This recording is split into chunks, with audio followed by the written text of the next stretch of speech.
राधे राधे दोस्तों। एक बहुत ही सुंदर कहानी है। अगर झुकना है तो भगवान के सामने झुकिए। एक गांव में एक राजा था। उसके कोई बेटा पैदा नहीं हो रहा था, तो किसी तांत्रिक ने उसे सलाह दिया कि आप एक छोटे से बच्चे की बलि चढ़ा दीजिए, तो आपके यहाँ 1 साल बाद बेटा पैदा हो जाएगा।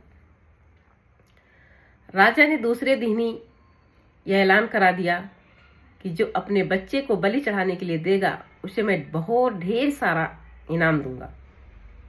उसी गांव में एक गरीब परिवार रहता था। उसने अपने सबसे छोटे बेटे को राजा के पास भेज दिया बलि चढ़ाने के लिए। राजा ने दूसरे ही दिन पूरी तैयारी कर ली उस बच्चे की बलि चढ़ाने के लिए। सब तैयारी हो जाती है। राजा ने उस बेटा से पूछा, बेटा आपकी कोई अंतिम इच्छा हो तो आप बताओ। बेटा ने बोला, मेरे को थोड़ी सी गीली मिट्टी लाकर दे दीजिए, बस हो गया। राजा ने बोला ठीक है। उसने कुछ गीली मिट्टी लाके उस बच्चे के हाथ में दे दिया। बच्चे ने उस गीली मिट्टी से 4 महल बनाया, घर बनाया और एक एक करके 3 महल को लात मार के गिरा दिया। तब राजा यह देखकर बड़े अचंभों में पड़ गया, ये क्या हो रहा है। उसने बोला, बेटा ये आप क्या कर रहे हो? ये आपने ये घर बना के फिर लात मार के क्यों गिराया? बेटा ने बोला, मैं आपको बताता हूँ। जो पहला मकान था ये मेरे माँ बाप का था। क्योंकि मेरे माँ बाप ने थोड़े से पैसे की लालच में आकर मुझे बलि चढ़ाने के लिए भेज दिया, इसलिए मैं ऐसे माँ बाप को भी उनका घर लात मार के गिरा दिया। दूसरा मकान ये जो है मेरे रिश्तेदारों का।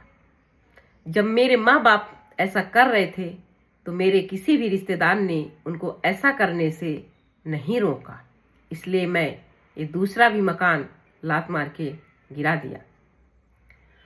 और ये जो तीसरा महल आपको दिखाई दे रहा है ये आपका है। आप तो इस नगर के राजा हैं, आप रक्षक हैं, फिर आप रक्षक ने भक्षक कैसे बन गए? आप थोड़े से लालच में आकर आपने तो मेरी जान लेने में तुल गए, मेरी बलि चढ़ाने के लिए तैयार हो गए। आपके राज्य में न्याय मिलता है, लेकिन आप तो लालच में आकर बलि चढ़ाने के लिए तैयार हो गए मेरी, इसलिए हमने आपका भी महल लात मार के गिरा दिया। और ये जो चौथा मकान है महल, ये मेरे भगवान का है। मैंने उन्हीं के ऊपर सब कुछ छोड़ दिया कि हे ईश्वर, तुम आगे मुझे अब संभाल लेना।